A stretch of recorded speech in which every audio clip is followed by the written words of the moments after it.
ऐसे तिलक का ये मसला है, ऐसे ही आज की तारीख में नेहरू और बोस को एक दूसरे के सामने खड़ा कर दिया गया है और तमाम व्हाट्सएप पे हम तमाम रोजाना देखते हैं कि कैसे इन दोनों में मतभेद है। ये सिद्ध करने की पूरी कोशिश की जाती है।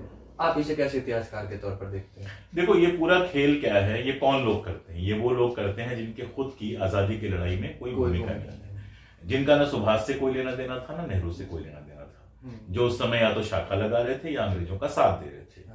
तो इनको क्या करना है, इनको जो नेता सफल हुए या हमारे जिन नेताओं ने राष्ट्र का निर्माण किया, जो प्रधानमंत्री बने, उनको किसी तरह से इनको डिफेम करना है। तो कांग्रेस के अंदर से ही ढूंढ ढूंढ के सुभाष बाबू को, कभी तिलक को, कभी किसी को लाके नेहरू को छोटा करने की कोशिश करते हैं। अब आप देखिए कि सुभाष बाबू नेहरू को बड़े भाई की तरह मानते थे। जब कमला जी बीमार थी और नेहरू जेल में थे, तो सुभाष बाबू वहां कमला के साथ थे, कमला नेहरू के साथ थे। सुभाष बाबू और नेहरू या कांग्रेस के बीच में मतभेद शुरू कहां से हुआ, इसको समझना पड़ेगा। सेकेंड वर्ल्ड वॉर में सुभाष बाबू ये मानते थे कि जर्मनी का साथ हमको देना चाहिए अंग्रेजों के खिलाफ, और कांग्रेस अध्यक्ष रहते हुए वो जर्मनी के राजदूत से मिलने के लिए मुंबई में गए थे। जबकि कांग्रेस का ये स्टैंड था कि हिटलर एक फांसीवादी है, हम हिटलर का साथ नहीं दे सकते। साथ में अंग्रेजों से उनकी मांग ये थी कि आप अगर हिटलर के फासिज्म का, साम्राज्यवाद का विरोध कर रहे हैं, तो अपना भी फासिज्म और साम्राज्यवाद देखिए और हमसे वादा कीजिए कि सेकेंड वर्ल्ड वॉर खत्म होने के बाद आप हमें आजादी देंगे।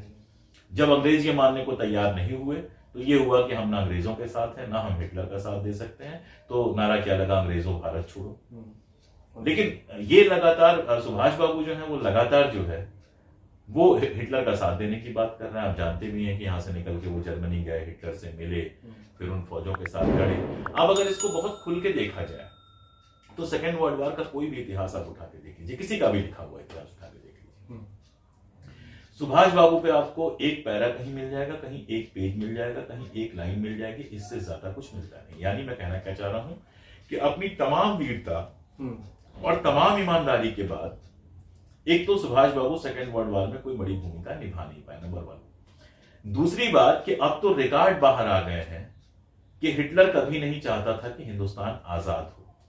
वो हिंदुस्तान का उपयोग करना चाहता था कि जब अंग्रेज अगर भारी पड़े और इधर से सुभाष बाबू और बाकी लोग मिलके इंग्लैंड के ऊपर प्रेशर बनाए, तो वो ये कहे कि जिन इलाकों पे मैंने कब्जा किया है वो मेरे जिम्मे छोड़ दो, मैं हिंदुस्तान में जो तुम्हारी सत्ता है उसको डिस्टर्ब नहीं करूंगा। यानी हिंदुस्तान को वो एक मोहरे की तरह उपयोग करना चाह रहा था। दूसरी बात ये कि जापान वाले जहां पहुंचे हैं, नॉर्थ ईस्ट में पहुंचा जापान, इसके बाद वो पहुंचा क्या कहते हैं आपका अंडमान निकोबार आइलैंड में। वहां जो व्यवहार रहा है, जिस तरह का अत्याचार रहा है, आपको क्या लगता है कि सुभाष बाबू कितना भी चाहते, अगर जापान की सहायता से, जर्मनी की सहायता से हिंदुस्तान को आजादी मिल जाती तो क्या वो आजादी होती?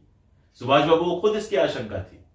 वो ये बात कहते थे कि अगर ऐसा कुछ हुआ तो दूसरी लड़ाई जापान के साथ हमको लड़नी होगी। लेकिन अगर आप इतिहास को पूरा एनालाइज करें तो आपको यह समझ में आएगा कि उनकी नीति जो थी वो सही नहीं थी।